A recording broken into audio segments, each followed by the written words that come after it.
Hello everyone, I am Sarthak, GS faculty Abhipedia. We am met again, दोबारा मिले हैं आपसे।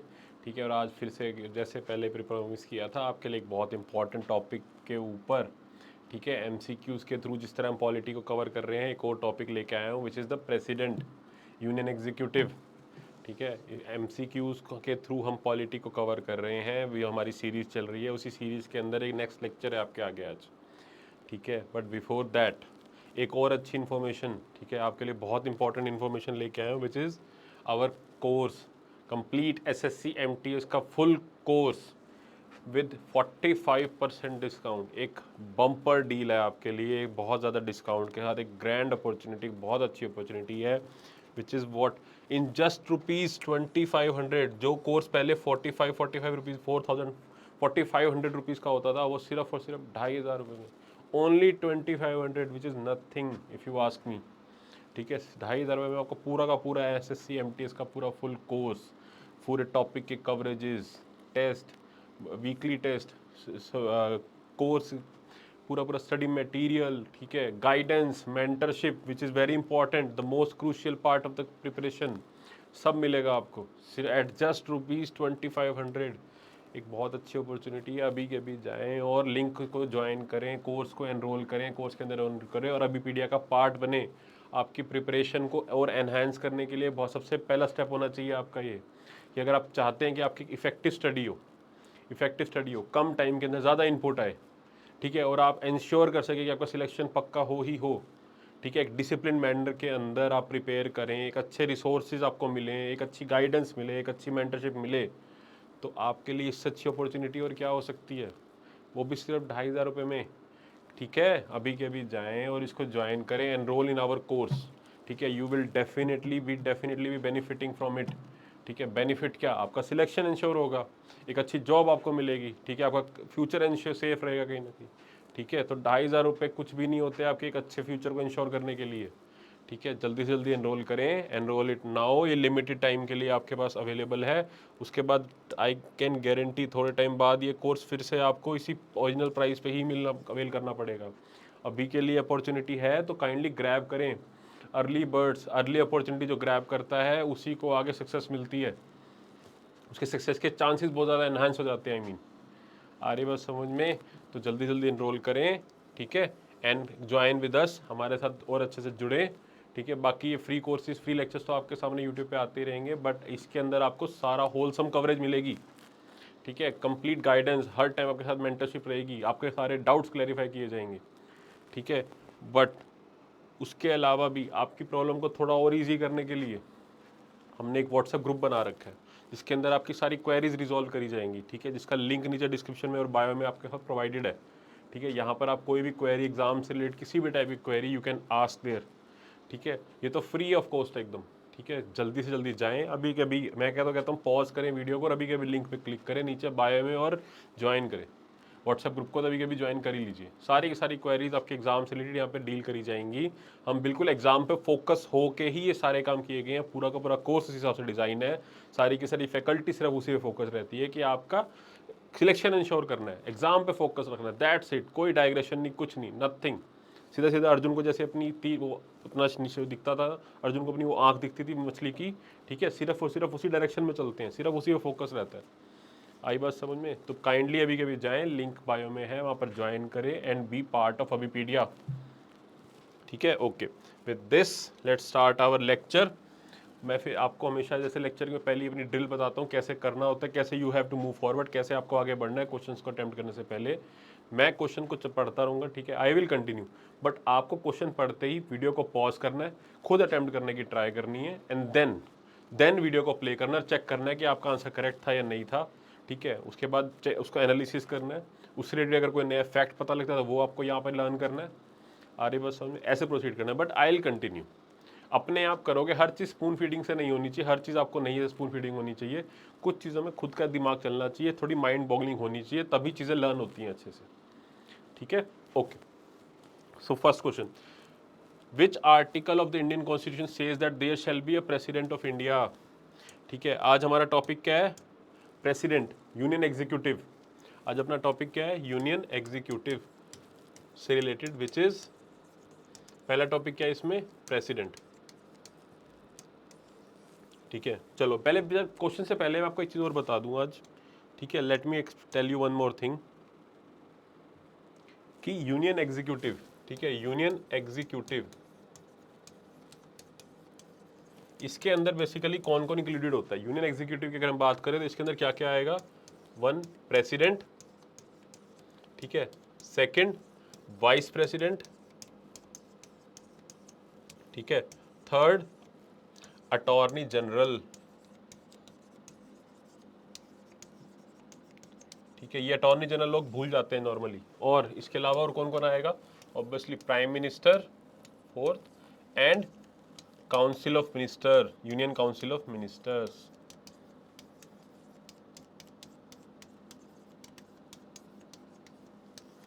All these are part of your union executive. Union executive का कौन कौन से पार्ट है, president, vice president, prime minister, council of minister और अटॉर्नी जनरल। ठीक है, ये बेसिक फैक्ट्स। ठीक है, मैं आपको पहले ही क्लैरिफाई करूँ, क्वेश्चंस के थ्रू भी इनको कवर करेंगे, बट कुछ चीज़ें पता होनी चाहिए कि यूनियन एग्जीक्यूटिव अगर हम कर रहे हैं तो सिर्फ इसमें प्रेसिडेंट नहीं आएगा, प्रेसिडेंट के अलावा भी बहुत सारी बॉडीज यूनियन एग्जीक्यूटिव का पार्ट होती हैं, लाइक वाइस प्रेसिडेंट। और सबसे इंपॉर्टेंट जो भूल जाते हैं बच्चे इसमें वो है अटॉर्नी जनरल। अटॉर्नी जनरल भी यूनियन एग्जीक्यूटिव का पार्ट होता है। ठीक है, बाकी इसमें फ्यूचर लेक्चर्स के अंदर इनको और डील करते जाएंगे क्वेश्चन से रिलेटेड। ठीक है, ओके।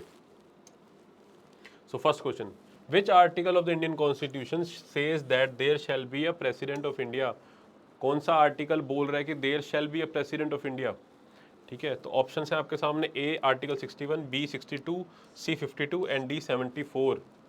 ठीक है, pause the video, attempt the question and we will continue. So the answer of this question will be option number C, that is article 52, right? Article 52. See, article 52 to 78 in part 5 going to deal with the union executive.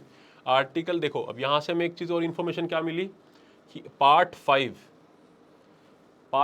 के अंदर क्या है आपका, union executive. Part 5 of the constitution, part 5 के अंदर article 52 से लेके 78 तक किससे डील कर रहे हैं, यूनियन एग्जीक्यूटिव से। अरे बात समझ में। तो प्रेसिडेंट से रिलेटेड कहाँ पे मिलेंगे आपको आर्टिकल, कौन से पार्ट में मिलेंगे, पार्ट 5 के अंदर। ठीक है, हमारी जो कॉन्स्टिट्यूशन है उसके अंदर कुछ 25 पार्ट्स हैं, उसके बाद कुछ 12 शेड्यूल्स हैं। अरे बात समझ में। और at this present moment 448 articles हैं विच कैन बी इंक्रीज और डिक्रीज एज वेल। ठीक है, लेकिन पार्ट्स ऐसे 25 है, शेड्यूल कितने हैं, 12। ठीक है, ये बेसिक फैक्ट साथ साथ रिवाइज करते चले जाना चाहिए। ठीक है, तो उन 25 पार्ट्स में से पार्ट नंबर 5 उसके अंदर आप किससे डील कर रहे हैं, यूनियन एग्जीक्यूटिव से। और दिस क्वेश्चन की बात अगर हम कर रहे हैं इसमें आर्टिकल 52 के अंदर क्या लिखा हुआ है कि there shall be a president. ठीक है, there shall be a president of India. आ रही बात समझ में, तो वो आर्टिकल 52 के अंदर है। चलो next question, who participates in the presidential election. Very important question, very important question. Pause the video, ठीक है, pause the video, attempt the question, I will continue. Option A, elected members of both the houses of parliament. B, elected and nominated members of state legislative assembly. C, members of all union territories. और D, all of the above. ठीक है, इस question का answer कैसे मैं बताता हूँ आपको। प्रेसिडेंशियल इलेक्शन के अंदर देखो, प्रेसिडेंशियल इलेक्शन के लिए इलेक्टोरल कॉलेज में कौन कौन इंक्लूडेड होगा। इलेक्टोरल कॉलेज का मतलब होता है कि कौन कौन उसके इलेक्शन में पार्टिसिपेट कर सकता है, उसको बोलते हैं इलेक्टोरल कॉलेज। तो प्रेसिडेंट के इलेक्टोरल कॉलेज में कौन कौन आएगा, फर्स्ट इलेक्टेड, ठीक है, all the elected members of parliament, मतलब लोकसभा प्लस राज्यसभा के इलेक्टेड मेंबर्स ओनली, सिर्फ और सिर्फ इलेक्टेड, नॉमिनेटेड नहीं होते। ठीक है, आर्य बात समझ में, सिर्फ और सिर्फ इलेक्टेड मेंबर्स पार्टिसिपेट करेंगे। तो क्या इंडिपेंडेंट मेंबर्स जो होते हैं लोकसभा के वो पार्टिसिपेट करेंगे, बिल्कुल कर सकते हैं, क्योंकि वो भी इलेक्टेड होते हैं, नॉमिनेटेड नहीं होते। नॉमिनेटेड मेंबर्स पहले सिर्फ 2 हुआ करते थे, एंग्लो इंडियंस जो कि लोकसभा के अंदर, और 12 मेंबर्स जो आज की डेट में राज्यसभा के अंदर को नॉमिनेट करता है प्रेसिडेंट, वो पार्टिसिपेट नहीं करते। राज्यसभा के जो 12 मेंबर जो प्रेसिडेंट नॉमिनेट करते हैं वो पार्टिसिपेट नहीं करेंगे। और एंग्लो इंडियन जो कि प्रोविजन अब नहीं रहा, पहले होता था, 2 मेंबर जो होते थे एंग्लो इंडियन कम्युनिटी के लोकसभा के अंदर प्रेसिडेंट नॉमिनेट करता था, वो प्रोविजन वैसे अब नहीं रहा, वो भी पार्टिसिपेट नहीं करते थे। बेसिकली क्या जानने वाली बात है कि सिर्फ और सिर्फ elected members, member of parliament के, वो पार्टिसिपेट करेंगे। और कौन करेगा? Second, all the elected, again the important word is elected, elected members of state legislative assembly, state assembly, Vidhan Sabha के सारे elected members, Vidhan Parishad, state legislative council नहीं पार्टिसिपेट करती, सिर्फ और सिर्फ स्टेट लेजिस्लेटिव असेंबली के भी इलेक्टेड मेंबर्स पार्टिसिपेट करेंगे। क्लियर है? ठीक है। और इसके अलावा थर्ड, और कौन पार्टिसिपेट करेगा? All the elected members of the union territories having legislatures. ठीक है, हैविंग लेजिस्लेचर्स, जिन जिन यूनियन टेरिटरी में लेजिस्लेचर है, एज ऑफ नाउ दिल्ली और पुडुचेरी इन दोनों यूनियन टेरिटरीज में है, बट जम्मू कश्मीर और लद्दाख में भी बात चल रही है, वहाँ पे भी ऑब्वियसली आएंगे लेजिस्लेचर, लेकिन अभी प्रेजेंट डेट में नहीं है। तो दिल्ली और पुडुचेरी, यहाँ 2 ऐसे यूनियन टेरिटरी जहाँ पर लेजिस्लेचर है, उसके भी सारे के सारे इलेक्टेड मेंबर्स। यहाँ पे इंपॉर्टेंट वर्ड क्या है? Elected members. जहाँ जहाँ पे इलेक्टेड मेंबर प्रेजेंट है वो सारे पार्टिसिपेट कर रहे हैं, सिंपल एज दैट। तो पार्लियामेंट के अंदर जो इलेक्टेड मेंबर्स है वो पार्टिसिपेट कर रहे हैं, असेंबली के अंदर जो इलेक्टेड मेंबर्स हैं वो सारे पार्टिसिपेट कर रहे हैं, और यूनियन टेरिटरी में जहाँ पर इलेक्शन हो रहे हैं, क्योंकि लेजिस्लेचर है तो इलेक्शन होंगे, वहाँ पे जो इलेक्टेड मेंबर्स होंगे वो पार्टिसिपेट करेंगे। That's it. ठीक है, ये सारा का सारा क्या है? Electoral college. अब देखते हैं, अब आते हैं क्वेश्चन के ऊपर। ठीक है, who participate in the presidential election? First, elected members of both houses of parliament, yes. Elected and nominated members of the state legislative assembly, no. Word आ गया ना नॉमिनेटेड, तो ये क्या हो गया? Wrong. Members of all union territories, no, not all union territories, union territories having legislative assemblies, D, all of the above, so no. Answer क्या होगा इसका? A. Okay, C, answer is A. In the presidential election, elected members of both houses of parliament, elected members of state assembly, and only elected members of Delhi and Puducherry legislatures participate. Clear है? I hope इतना समझ में आया होगा। Okay, next question. Which of the following is not matched? कौन सा इसमें से करेक्टली मैच्ड नहीं है? Pause the video, attempt the question. ठीक है, option A, article 54, it talks about presidential election, okay, will see. Article 55, manner of presidential election, okay, will see. C, article 60, procedure for impeachment of president, okay, will see. And D, article 123, power of the president to promulgate ordinance.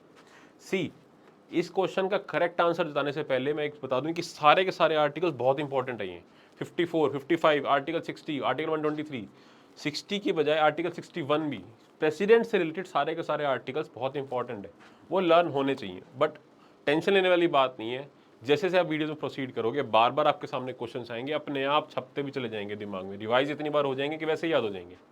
But ये important बहुत है, president से related जितने भी article है सारे के सारे बहुत इंपॉर्टेंट है अपने एग्जाम के लिए।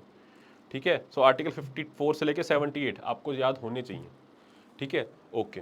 सो अब as far as our question is concern, तो इसमें जो ऑप्शन सी है, सी, आर्टिकल 61 बहुत इंपॉर्टेंट आर्टिकल है, ये जरूर अभी के अभी याद कर लो। Article 61, it the talks about the impeachment process of president.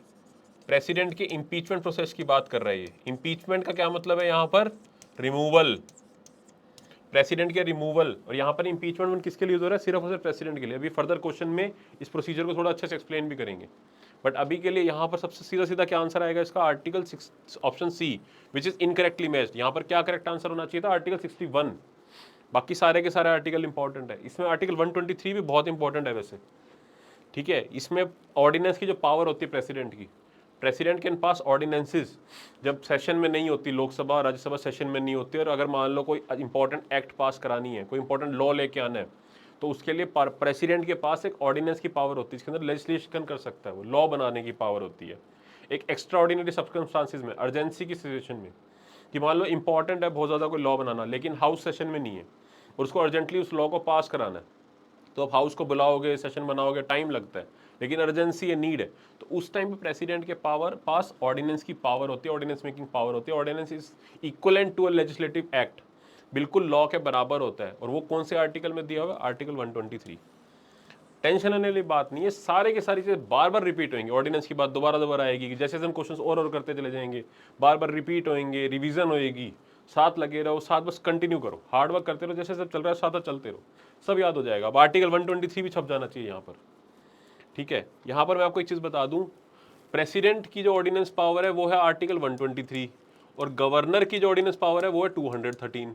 ऐसे याद रख सकते हैं, 123 213, ये गवर्नर में फिर रिपीट होगा, डोंट वरी, ठीक है। ये आगे फिर आएगा, तब दोबारा बताऊंगा आपको, साथ साथ करते रहो, सब रिवाइज हो जाएगा। तो यहाँ पर आपको क्या पता लगा, आर्टिकल 54 प्रेसिडेंशियल इलेक्शन, ठीक है। आर्टिकल 52 हमने पहले देख लिया, ठीक है, there shall be president of India. Article 54 यहाँ देख लिया, देयर प्रेसिडेंशियल इलेक्शन। आर्टिकल 55 किसकी बात कर रहा है, मैनर ऑफ प्रेसिडेंशियल इलेक्शन, ठीक है। Article 60 no, article 61 talks about impeachment procedure and article 123 talks about ordinance making power. C, answer is C. Article 60 is related to the affirmations, oath and affirmation of president. यहाँ पर president की जो oath चलती है, oath and affirmation, उसके बारे में लिखा हुआ है आर्टिकल 60 के अंदर। क्लियर है, आ रही बात समझ में। यहाँ से वैसे एक और इंपॉर्टेंट चीज़ बता दूँ कि सिर्फ और सिर्फ प्रेसिडेंट की ओथ एक पर्टिकुलर आर्टिकल के अंदर लिखी हुई है, ओनली फॉर प्रेसिडेंशियल ओथ, सिर्फ और सिर्फ प्रेसिडेंट के लिए जो ओथ है वो आर्टिकल के अंदर लिखी हुई है।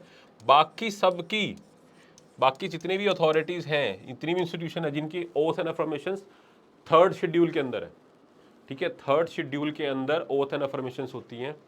अरे बस बाकी सिर्फ और सिर्फ प्रेसिडेंट है जिसकी आर्टिकल, एक पर्टिकुलर आर्टिकल डेडिकेटेड है उनकी ओथ के लिए, बाकी सबकी थर्ड शेड्यूल के अंदर लिखी हुई है। क्लियर है, okay. Fourth question, next question, see MTS के अंदर प्रीवियस ईयर क्वेश्चन है ये।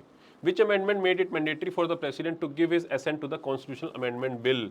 कॉन्स्टिट्यूशनल अमेंडमेंट बिल को के ऊपर अमेंडमेंट अगर के ऊपर असेंट देनी मैंडेटरी हो, अगर कॉन्स्टिट्यूशन अमेंडमेंट बिल ऐसा बिल है जो लोकसभा राज्यसभा ने अगर पास कर दिया तो प्रेसिडेंट को उसको असेंट देनी ही पड़ती है, he can not reject it, ठीक है, उनकी मर्जी नहीं चलती उसमें, उनको पास करना ही करना। अगर लोकसभा और राज्यसभा दोनों ने पास कर दिया उसको तो ये, लेकिन ये वाला जो प्रोविज़न है ओरिजिनली नहीं था, ये एक अमेंडमेंट के थ्रू ऐड किया गया है। तो आपसे क्वेश्चन वहीं पूछा गया है किस अमेंडमेंट के थ्रू इस प्रोविज़न को ऐड किया गया। तो आपके ऑप्शन है A 24, B 58, C 44 and D 28। So the correct answer for this will be option A 24th amendment के थ्रू ये प्रोविज़न डाला गया था कॉन्स्टिट्यूशन के अंदर कि अगर constitution amendment bill Lok Sabha Rajya Sabha ने पास कर दिया तो प्रेसिडेंट को असेंट देनी मैंडेटरी है। क्लियर है, आगे बात समझ में, ओके। इंपॉर्टेंट क्वेश्चन था ये, ओके। नेक्स्ट क्वेश्चन देखो, सीजीएल ने पूछा हुआ क्वेश्चन है ये। In case of death of the president and vice president of India, dash will act as the president of India. अगर प्रेसिडेंट और वाइस प्रेसिडेंट दोनों की डेथ हो गई, दोनों ही नहीं बचे, ठीक है, तो किसको बनाया जाएगा, who can act as the president of India. Options are A parliament chosen candidate, parliament अगर कैंडिडेट चूज करे तो, B prime minister of India, C chief justice of India, D attorney general of India. ठीक है, तो correct answer क्या होगा इसका, option number C, chief justice of India. देखो नॉर्मली क्या होता है कि प्राइम मिनिस्टर की और प्रेसिडेंट की जगह अगर मान लो प्रेसिडेंट की एब्सेंस है, ठीक है, वहाँ पर प्रेसिडेंट की क्या सीट होगी, एब्सेंट होगी, मान लो कि कुछ भी किसी भी कंडीशन से, तो वाइस प्रेसिडेंट उनके बिहाफ पे प्रेसिडेंट एक्ट करता है। लेकिन अनफॉर्चुनेटली अगर प्रेसिडेंट और वाइस प्रेसिडेंट दोनों की डेथ होगी तो उनके बात कौन करेगा, chief justice of India will act as a president. Clear है, अगर चीफ जस्टिस ऑफ इंडिया भी नहीं प्रेजेंट तो सीनियर मोस्ट जज of the supreme court that can act as the president. Clear है, see the Indian parliament has enacted the law the president act 1969 for discharge of the functions of the president when vacancies occur in the office of the president and vice president। ठीक है, वही चीज़ आपको बताई है, बस वही यहाँ पर लिखी हुई है। ठीक है, अगर प्रेसिडेंट वाइस प्रेसिडेंट नहीं है तो chief justice of India will act as the president of India. Important question था ये। ठीक है, okay. Next question, in case the president of India wants to resign he would address his resignation to. अगर president को resignation देनी है, ठीक है, प्रेसिडेंट किसको रेजिग्नेशन देगा अपनी, ठीक है, प्रेसिडेंट ऑफ इंडिया को रिजाइन करना तो किसको रिजाइन करेंगे, ऑल्दो आज तक वैसे किसी ने रिजाइन करा नहीं है एज सच, ठीक है, बट स्टिल कॉन्स्टिट्यूशनल प्रोविजन हमें पता होने चाहिए। सीजीएल ने पूछा हुआ क्वेश्चन है ये भी, क्योंकि प्रेसिडेंट को रिजाइन करना है तो किसके अंदर रिजाइन, किसको अपना रिजाइन किसको देंगे। ऑप्शन है A CJI chief justice of India, B vice president of India, C chief election commissioner और D prime minister of India. ठीक है, तो ऑप्शन करेक्ट आंसर क्या होगा इसका, option B vice president of India. President अपना resignation vice president को देता है एंड साइमल्टे वाइस ही versa is also true, vice president अपना रेजिग्नेशन किसको देता है, प्रेसिडेंट को, तू मेरा भाई मैं तेरा भाई, वो चलता है इनमें। प्रेसिडेंट वाइस प्रेसिडेंट को देता है और वाइस प्रेसिडेंट अपना रेजिग्नेशन प्रेसिडेंट को देता है। ठीक है, ऐसे याद रखना ये। प्रेसिडेंट चीफ जस्टिस को नहीं देता, वाइस प्रेसिडेंट को देता है। ठीक है, ओके, आई होप इतना समझ में आ गया होगा। Okay okay, next question, the power to summon the house of the parliament is vested with the, house को अगर समन करना है, समन का मतलब क्या होता है, इकट्ठा करना, बैठाना, बुलाना कि भाई आओ, महफिल जमाओ, बैठो, असेंबली बनाओ, डिस्कशन करो, आओ, आई एम, मतलब प्रेसिडेंट कौन करेगा ये, पार्लियामेंट में हाउस को समन करना, बुलाना उनको, कि सेशन को स्टार्ट करना, कंडक्ट करना एक तरीके से। ठीक है, ऑप्शन है आपके, A prime minister, B speaker, C vice president, D president. So the correct answer for this will be president. In this also tells कि president is a very important part of the parliament. यहाँ से पता लगता है समन कौन करेगा, दोनों houses को प्रेसिडेंट ही करते हैं, और इस जो हाउस को प्रोरोग भी कौन करता है, खत्म भी कौन करता है, प्रेसिडेंट ही करता है। क्लियर है? Okay, see the answer for this will B D, president. Okay, dissolve भी वहीं करते हैं, और ठीक है, प्रोरोग करना हो, डिसॉल्व करना हो, समन करना हाउसेस को कौन करेंगे, प्रेसिडेंट ही करेंगे। ठीक है, ओके, इंपॉर्टेंट क्वेश्चन था ये। ओके, next question, the power to inquire into and decide all the doubts and disputes arising out of the elections of the president is vested in। ठीक है, अगर प्रेसिडेंशियल इलेक्शन से रिलेटेड कोई भी disputes हों, कोई डाउट्स हों, तो कौन रिजॉल्व करेगा उनको। ठीक है, इंपॉर्टेंट क्वेश्चन है, CHSL में पूछा हुआ क्वेश्चन है ये। SSC देखो ऐसा है ना कि SSC का जो पावर बैंक है, जो सॉरी क्वेश्चन बैंक है जो SSC का, ठीक है, वो क्वेश्चंस कहीं से भी उठा सकते हैं, वो CGL का क्वेश्चन बैंक से भी उठा के डाल सकते हैं आपके आगे, CHSL से भी उठा सकते हैं, तो सारे के सारे क्वेश्चन इंपॉर्टेंट होते हैं, सिर्फ MTS वाले नहीं करने होते, आपको SSC से रिलेटेड दूसरे एग्जाम्स में जो SSC कंडक्ट करा रहा है उससे रिलेटेड क्वेश्चंस भी करने इंपॉर्टेंट होते हैं। ठीक है, तभी आपके लिए सारी वीडियो बनाई जा रही है, सो दैट एक होलसम कवरेज हो। ठीक है, कुछ भी बचना नहीं चाहिए, अच्छे से प्रिपरेशन करके जाएंगे, एग्जाम झक मारे क्लियर होगा। ठीक है, चलो options are, A chairman of Rajya Sabha, B prime minister of India, C supreme court और डी हाई कोर्ट। ठीक है, कौन करता डिसाइड, आंसर इसका सी, सुप्रीम कोर्ट। प्रेसिडेंशियल और वाइस प्रेसिडेंट इलेक्शन के डिस्प्यूट को हैंडल कौन करेगा, सुप्रीम कोर्ट। लेकिन अगर पार्लियामेंट के इलेक्शंस हो, मेंबर ऑफ पार्लियामेंट के इलेक्शंस के रिलेटेड या असेंबली के इलेक्शंस, कौन करता है, हाई कोर्ट। ठीक है, ये इंपॉर्टेंट फैक्ट है, यहाँ से याद रखने वाली बात है कि प्रेसिडेंशियल और वाइस प्रेसिडेंट इलेक्शंस से रिलेटेड कोई भी डिस्प्यूट हो, सुप्रीम कोर्ट हैंडल करेगा। लेकिन अगर मेंबर ऑफ पार्लियामेंट और असेंबलीज, स्टेट असेंबलीज के इलेक्शंस के रिलेटेड कोई डिस्प्यूट होगा तो कौन हैंडल करता है, हाई कोर्ट। ठीक है, तो आंसर क्या है इसका, C, supreme court. Okay, C, supreme court. Okay, next question, what is the minimum age for a candidate to be elected as the president of India. Good question. ठीक है, क्योंकि options इस हिसाब से सेट कर रखे हैं। ठीक है, what is the minimum as, all the वैसे बेसिक क्वेश्चन है, बहुत ही बेसिक क्वेश्चन भी है, ठीक है, बट इंपॉर्टेंट वेजल। ठीक है, what is the minimum age for a candidate to be elected as a president of India. ठीक है, तो आंसर क्या है इसका, आंसर है इसका डी, 35 ईयर्स। अगर प्रेसिडेंशियल बनना है तो कम से कम 35 साल उम्र होनी चाहिए, तभी आप प्रेसिडेंशियल इलेक्शन के लिए खड़े हो सकते हो। लोकसभा के लिए कितनी चाहिए, 25, राज्यसभा के लिए कितनी चाहिए, 30, और प्रेसिडेंट के लिए कितनी चाहिए, 35, गवर्नर के लिए कितनी चाहिए, 35। ऐसे 5-5 साल के ब्रैकेट्स हैं। ठीक है, सिर्फ एक पंचायत है जहाँ पर डिफरेंट है, जहाँ पर 21 साल चाहिए। ठीक है, ऐसे 4 ब्रैकेट्स हैं, 21, 25, 30 और 35। 21 चाहिए पंचायत के लिए, 25 चाहिए लोकसभा के लिए, ठीक है, 30 चाहिए राज्यसभा के लिए, और 35 चाहिए प्रेसिडेंट के लिए। ठीक है, लोकसभा के साथ साथ स्टेट असेंबली के लिए भी 25, और राज्यसभा के साथ साथ स्टेट लेजिस्लेटिव काउंसिल के लिए भी 35, और प्रेसिडेंट के साथ साथ गवर्नर के लिए भी 35। ठीक है, आपको एडिशनल इन्फॉर्मेशन साथ साथ इसलिए दी जा रहा हूँ, सो दैट और क्वेश्चन और चीज़ें भी कवर होती जाए साथ साथ, सब रिपीट होगा आगे। ठीक है, बट अभी से रिवाइज करते चलेंगे तो अच्छे से कवरेज हो जाएगी एक। ठीक है, ओके, सी आंसर इज, यहाँ पर गलती से बी प्रिंट हो गया, ठीक है, बट आंसर इसका होगा 35 ईयर्स। ठीक है, okay, next question, a bill can not become an act of the parliament unless and until, ठीक है, option A it is pass by Lok Sabha, option B it is pass by the Rajya Sabha, option C it gets assent from the president, and option D it is pass by both Lok Sabha and Rajya Sabha. कोई भी bill act बनने के बाद वो finally law बन जाता है। ठीक है, कोई भी बिल कब तक एक्ट नहीं बनेगा, अनटिल एंड अनलेस इट देखो इसका मतलब क्या है कि यहाँ पर आपको प्रोसीजर पता होना चाहिए, किस स्टेप से जाता है। कोई भी बिल होगा ना, ठीक है, एनी बिल को बनना होता है लॉ, ठीक है, यानी कि एक्ट। इसके बीच में लेकिन 3 स्टेप्स हैं। ठीक है, पहला होगा लोकसभा, फिर जाएगा वो राज्यसभा, और तीसरा होगा प्रेसिडेंट।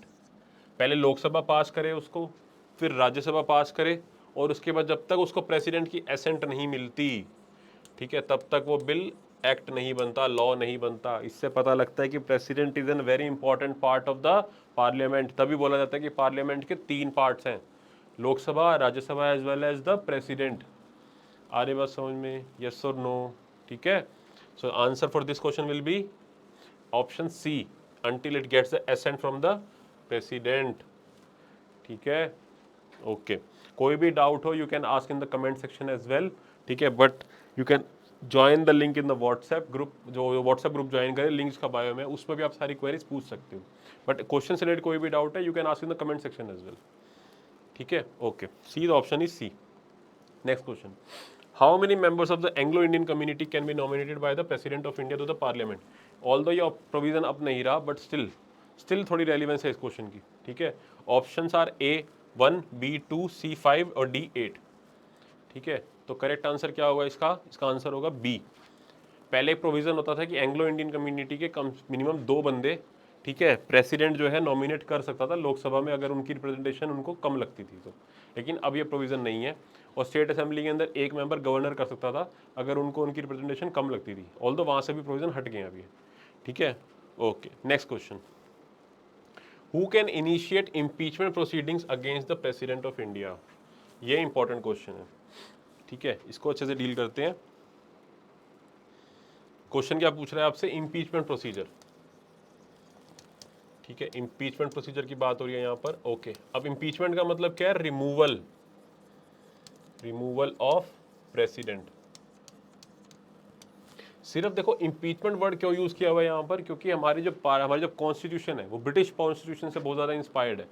तो वहाँ पर क्या है, इम्पीचमेंट वर्ड का यूज़ हुआ हुआ है। इम्पीचमेंट क्या होता था बेसिकली, कि पहले रॉयल टाइम पे ब्रिटेन के अंदर क्या होता था, क्योंकि राजा, ठीक है, कोई किंग होता था, उसको रिमूव करने के लिए क्या बोला जाता था? इम्पीचमेंट वर्ड यूज़ होता था। तो सेम हमारे यहाँ पर प्रेसिडेंट के लिए इसीलिए वही वाला वर्ड यहाँ पर भी यूज़ हुआ हुआ है, इम्पीचमेंट। रिमूवल की जगह क्या यूज़ हुआ है? इम्पीचमेंट। क्लियर है? आ रही है बस समझ में? तभी यहाँ पर वर्ड है इम्पीचमेंट। अब ये प्रोसीजर होता क्या है, कैसे काम करेगा? इसके अंदर क्या होगा इम्पीचमेंट प्रोसीजर के अंदर, कि दोनों हाउस में, मतलब लोकसभा और राज्यसभा, ठीक है, in both the houses, Lok Sabha plus Rajya Sabha, दोनों हाउस के अंदर अगर एक रेजोल्यूशन, जो रेजोल्यूशन उसके रिमूवल के रेजोल्यूशन इंट्रोड्यूस होगा, ठीक है, अगर उस रेजोल्यूशन स्पेशल मेजोरिटी से, विद स्पेशल मेजोरिटी अगर वो पास हो जाए, ठीक है, अगर दोनों के दोनों हाउस, लोकसभा भी और राज्यसभा भी, अगर उनके रिमूवल वाला जो प्रोसीजर है, प्रोसेस है, रिमूवल वाला जो रेजोल्यूशन है, इम्पीचमेंट का जो रेजोल्यूशन है, अगर वो दोनों के दोनों हाउस पास कर दे, ठीक है, with special majority, special majority क्या है इसके बारे में आगे फर्दर लेक्चर्स में देखेंगे, बट अभी के लिए समझ लो कि एक मेजोरिटी का टाइप है कि उन्होंने पास कर दिया डिफरेंट वे से, ठीक है, विद स्पेशल मेजोरिटी। ठीक है, और अगर वो पास हो गया तो then the president stands removed. ठीक है, प्रेसिडेंट स्टैंड्स रिमूव्ड। इसमें कंडीशन एक और ये है कि किसी भी हाउस के अंदर इंट्रोड्यूस हो सकता है, किसी भी हाउस के अंदर, चाहे वो लोकसभा हो चाहे राज्यसभा, किसी भी हाउस के अंदर उनके रिमूवल का जो प्रोसीजर है उसको इनिशिएट किया जा सकता है। ऐसी कोई कंडीशन नहीं है कि सिर्फ लोकसभा में होगा या सिर्फ राज्यसभा में होगा। क्लियर है? आ रही बात समझ में?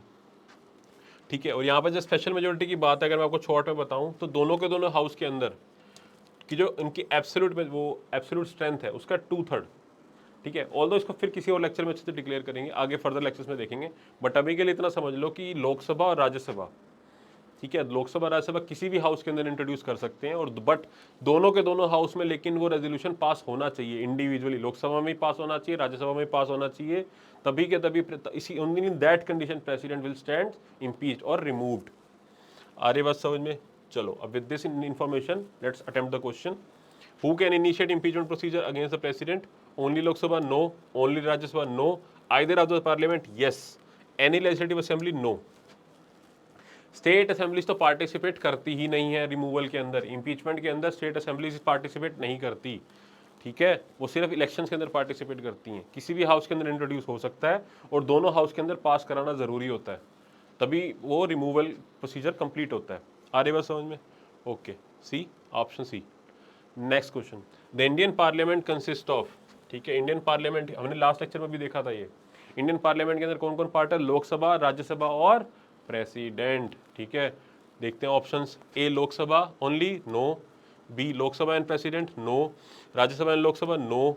सी president, Rajya Sabha and Lok Sabha, yes. तो करेक्ट आंसर क्या होगा इसका? ऑप्शन डी, तीनों के तीनों इसके मेंबर्स होंगे। ठीक है, with this we have reach the end of our today's lecture.